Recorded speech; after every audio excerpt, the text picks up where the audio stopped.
That was close. From a logistics perspective, the ability to move stuff to and from your carrier in deep water, then having an asset that can do that rather than potentially having to go and spend an awful lot of money on tilt rotor type technology, then this is something that is something that we're going after. So it's a whole range and spectrum. Do you think going forward with all the different various uses of the aircraft that you're planning, do you think as well you could possibly have bolt-ons, so you could have a search and rescue version? Oh, absolutely. Yeah. Yeah, I mean it's part and parcel of what we're doing. I'll give you one example. We currently have $30 million helicopters carrying a giant inflatable bag above our aircraft carrier. It's called the Crow's Nest. It was a system on the Sea King, and that $30 million Merlin 101 asset is a submarine hunter-killer. That is what it's best at. It's good at going and rescuing pilots and things that have dropped in the drink. We should not be using that asset to hold a radar and holding a defense system. So the fact that you've got an aircraft that can take off and land, go much further, and go north, south, east and west with 4 aircraft, put your dome of protection beyond the horizon, outside of any incoming threat zone, to give your F-35's chance to intercept, but do that autonomously. Do it pilotlessly. The aircraft will be fully unmanned capable. As you said, that's going to be a part of the aircraft's design. Yeah. Just explain a bit about how that's going to work. Well, again, logically, if you're doing anything from a clean sheet perspective, the ability to cover several roles makes a ton of sense. We know that the military around the world have got what's called a tooth-to-tail ratio problem, where we have a limited number of assets with an ever-growing number of jobs and responsibilities to do. So, for example, drug interdiction work off the coast of a place like Belize. Is it sensible for us to have a frigate with a Wildcat helicopter doing drug interdiction work, when actually we need that frigate in the Baltic, in the Med, in the Pacific, in the Channel, in the North Sea, wherever we really do need that asset? That's what we should be doing. So if we can now start to use more cost-effective assets to go and do what are fairly mundane tasks, that doesn't need to be piloted. A pilot is a very skilled, expensive asset. And if it's a mundane task that can be done autonomously and unmanned, why wouldn't you do it? Our history and background comes from the military UAV business, so it was logical we'd always have an unmanned variant, but we have an unmanned variant that can carry an awful lot of payload. So there's a whole host of roles: search and rescue, airborne early warning, patrol, pilot recovery, all sorts. There's lots of things we're looking at. Fire tanking, the wildfire fighting and things. It's an exciting period. We've just basically got the core asset. And I think the last core asset we had in our armed forces in the UK was the Gazelle, probably. Yeah. RAF, Army, Navy operating.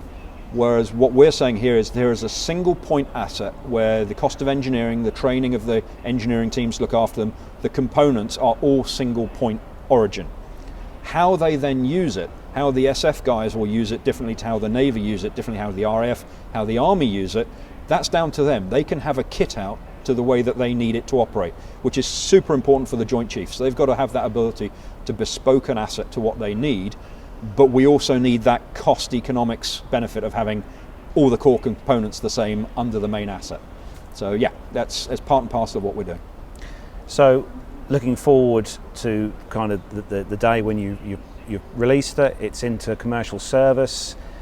Where do you see the design itself, or possibly going in the future? Larger aircraft? There's the $1 billion question. I got asked this not so long ago by somebody saying, are you going to do a bigger version, 60 seat, 70 seat? Well, I mean, firstly, Part 25 is an incredibly difficult class to go into. You are talking billions and billions to do Part 25 aircraft. For this technology, we don't think that makes any sense right now. Let's start smaller, let's prove it, let's go through and get this rolling. So that was off the cards first and foremost. Secondly, once you start going to those bigger assets, what you're actually describing is a different mission profile, which means you do need to go higher, you do need to go faster, in which case you wouldn't necessarily use the triple box wing, because that's not what it's designed for. So if we were to do a different aircraft for a bigger role or a faster role or something like that, it won't look like the BEHA, it will look like something else. Do we have something in mind? Yes, we do. In the fullness of time, that may come. But let's get the BEHA up and going first. So this is going to be a global player that will be available in all countries across the globe.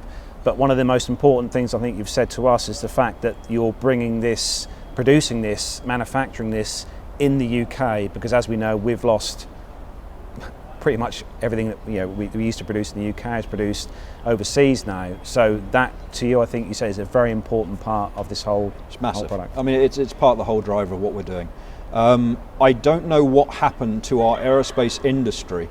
At what point did we agree that we would be happy with a percentage of?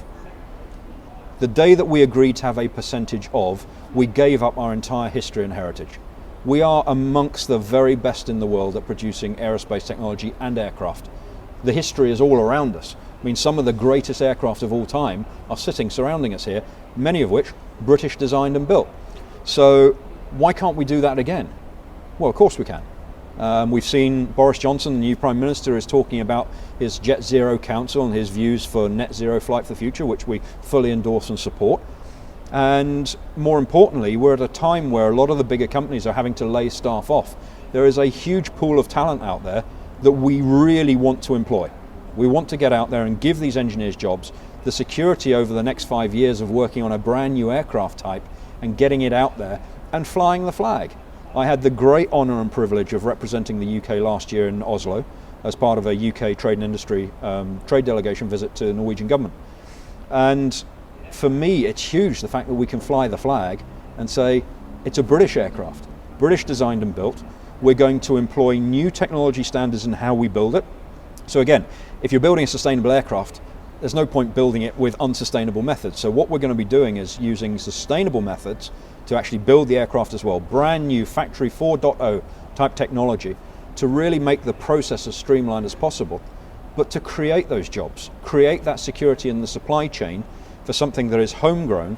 And yeah, we have an announcement coming up in the not too distant future, which I think might surprise a few people. So yeah, exciting days.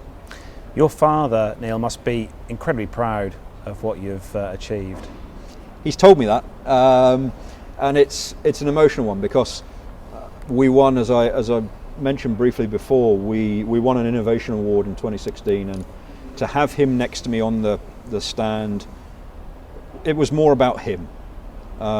He was light years ahead of the competition. We were messing around with a dog of a UAV called the Phoenix in the early 90s. It was useless, and we haven't learnt many of our lessons and a lot of that time since. So basically, he was so far ahead of the game, and I think that basically what we've recognised on that particular awards night was he was right. Everything he was working on was absolutely spot on and was correct.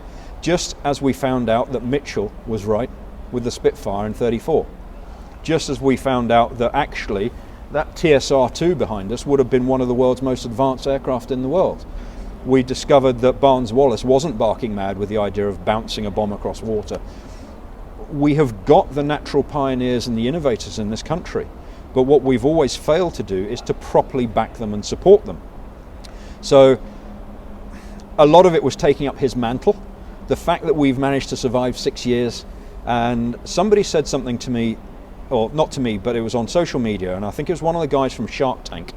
It was something along the lines of, if you look for the companies that not only survive this pandemic, but actually show growth in a pandemic, that is a company that you definitely need to be watching and be a part of. And that was so important for me. I thought we have got to really take this opportunity to grow the business hard now.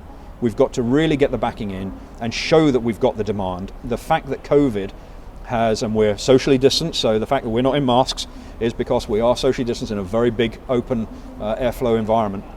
And as soon as we finish filming, we'll be fully masked up as we walk around. But is the fact that if you look at how we go forward and the things that we do, yeah, is he proud? Is he pleased with what we've been able to do? I think so.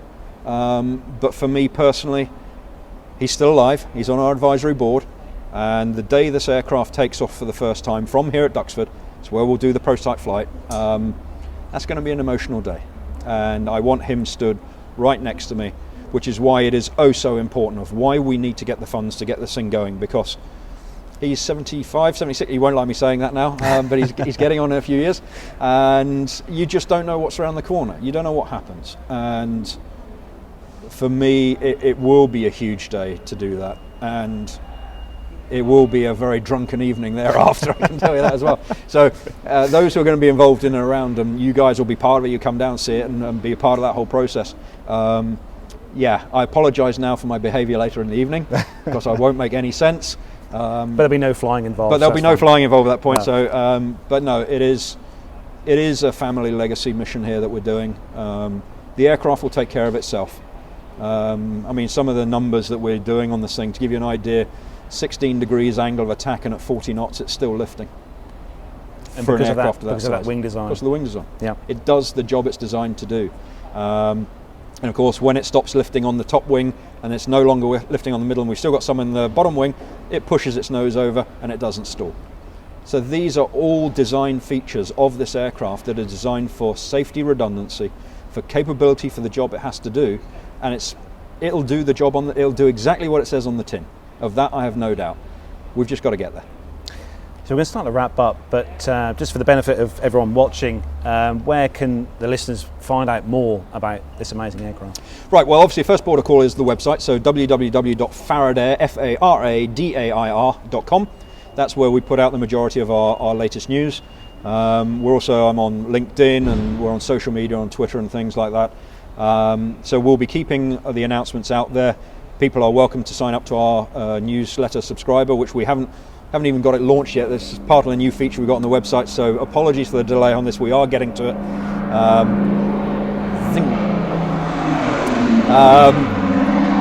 But yeah, it's really, if they want to reach out to us, contact us via the website. If there are angel investors, if there are people with corporations that want to become part and involved in the project, want to fly the flag, want to get behind a British aircraft manufacturing project, get in touch with us. We'd love to have the conversation with you. Well, although we can't support you financially, Neil, I mean, obviously we'll support you as much as we can with the show, and obviously follow the progress with the BEHA and that on there. And it'd be great to see, obviously like you say, it would be great to see the day when it's out there at Duxford, where we are here now, on that tarmac, ready to take off. At the end of the day, most people will say it's the touchy-feely element. It's the bit that once you can see it, smell it, touch it, you understand much more. We have got to get to that point as quickly as possible. We have seen companies in Germany get back with 300 million and be 500 staff, and they came 2-3 years after us. In America, similar story. We have got to get ourselves into a position where we compete internationally. A lot of that comes down to financing, and if we can get that sorted out, we'll get this aircraft on the ramp, we'll get her flying, and it will be amongst, I'm sure, other aircraft as well, but we'll be there flying the flag, and a British aircraft. Yeah, they're exciting days right now. It really is good. We've got one last question for you, Neil, and it's a kind of put you on the spot question. Oh, I like these. But we ask everyone we interview on the show, we ask the same question. And obviously with your background, it's probably, I have a rough idea what it could be.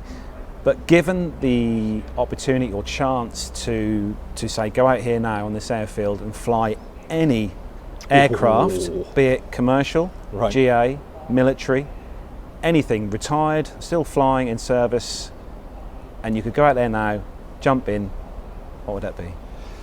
Ooh. Too difficult. You're going to have to break it down. You can have two. Okay. If it's piston engine aircraft,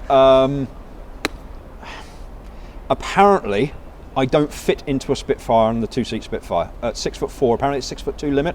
I haven't heard that confirmed. If that's the case, got to be the P-51 Mustang. P-51D from that. So that's a definite. But if it's pointy and fast, give me a seat in the back of an SR-71. If I could sit in an SR-71 and go and see the curvature of the Earth. If anybody's watched that video of Major Gibson, I think it is, where he talks about the air traffic control intercept with the guy who's in the F-15 or something like that, and there's a guy in a Bonanza and heat pipe. That's a great video, and I had the great pleasure. There are certain things in my background and growing up that I've had the great privilege to be inspired by. One of my first jobs was in Colnbrook, so when Concorde took off, the blue flames would kick off literally just above the door as it went off New York. Huge, big inspirational moment. I saw the SR-71 at Mildenhall when it did its bubble bounce. Came in, flat chat, the bubble formed around it and it just backed off at the last second so it didn't punch through the sound barrier. That was the meanest looking thing I've ever seen coming in at speed. It was fabulous. I went to STS-86. I was at the nighttime launch of Atlantis for the mission that went to get Michael Foale at Kennedy. So I was 7 miles away from the pad, round the lagoons. Breathtaking experience at nighttime. Wow. If you've never had the chance to go and see a nighttime rocket launch, I highly encourage it. It was the most electric thing I've ever experienced, because not only have you got Challenger in the back of your mind, you're hearing the countdown, it's all wired on the PA system, but at night, when the thing clears the tower and everybody's counting down and 0 and liftoff and you hear nothing, and then it clears the tower and there is a light break like it's midday. I mean, it's bright yellow all around you and like, what on earth? And this thing's going off, and 13 seconds later you get that first wave, and it was like Roman candle stroke thunderous engines stroke chestnuts in a fire, crackling, spitting, banging, your rib cage is shaking, the ground is shaking, this thing's going off. 3 minutes later he's off over the eastern seaboard and he's doing 16,000 plus miles an hour, and you look at that and you just go, wow. So that's an inspirational moment. You think, this is incredible. But in recent times for me, 2 of the most important things that have happened most recently were, one, Felix Baumgartner jumped from space. The whole world was watching that certifiable lunatic, fair play to the guy, jumping from space and setting that record. That was amazing. But Elon Musk. Now, I use Elon as a great motivating factor, because 18 odd years ago, he was talking to people who said, no, you can't do this, this isn't your game, you've got no experience doing this, you've never done this before, this is not your bag. He's now flying missions for those same people. He proved them wrong. In fact, the car that is in space at the moment that was sent out, I think I've test driven. So I drove the Tesla prototype in Burlingame in about, I think it was 08 or something like that. I think that's the one he's fired in space. But anyway, going to the point, that double rocket landing of reusable rockets. In our lifetimes, I think that's one of the aviation moments of our lifetimes. To see that happen, which was always science fiction, it showed that not only are new technologies and new methods and new ways of doing things possible, but for me, I listen to the factory. If you listen to his workers on that live feed, they go absolutely bananas. If we can build a team that is that enthusiastic about the BEHA, and we've got supporters and guys out there who really want to help us and get this thing going forward, let's build that atmosphere. Let's build something that we can get really behind. And yeah, so SR-71, P-51 and ours. Of course, I've got to add our aircraft in there. Well, Neil, it's been an absolute pleasure to talk to you today. I want to thank you on behalf of all the team for taking a huge chunk out of your day today to speak to us today. No It's been an absolute pleasure being here, and you know, we want to wish you all the absolute very best for the future with the BEHA, and we can't wait to see this aircraft flying. I look forward to having as many people here as possible to come and watch it fly for the first time. So thank you ever so much, and yeah, we'll keep you posted. Yep, and thanks for coming on the show, and we hope to see you again soon. Be a pleasure. Take care. Thanks a lot. Oh, I mean, I'm sad that series is over, actually, because it's been absolutely fascinating. It really has. And yeah, Neil's enthusiasm is very infectious, isn't it? And it is. Gosh, I wish them all the very best with this project. Absolutely. I cannot wait to see it. It's literally groundbreaking, isn't it? I mean, you know, this is going to be one heck of an achievement. You know, and they're talking about getting it in the air not that far away, are they? 2024. 2024, yeah. All being well, and then in full production 2026. So yeah, let's just keep our fingers crossed that all goes well. He's got all the right ingredients, but as always, yeah, funding is everything for these. Indeed, and he's incredibly enthusiastic as well. Neil Absolutely, is very enthusiastic about the whole project, Indeed. which is important.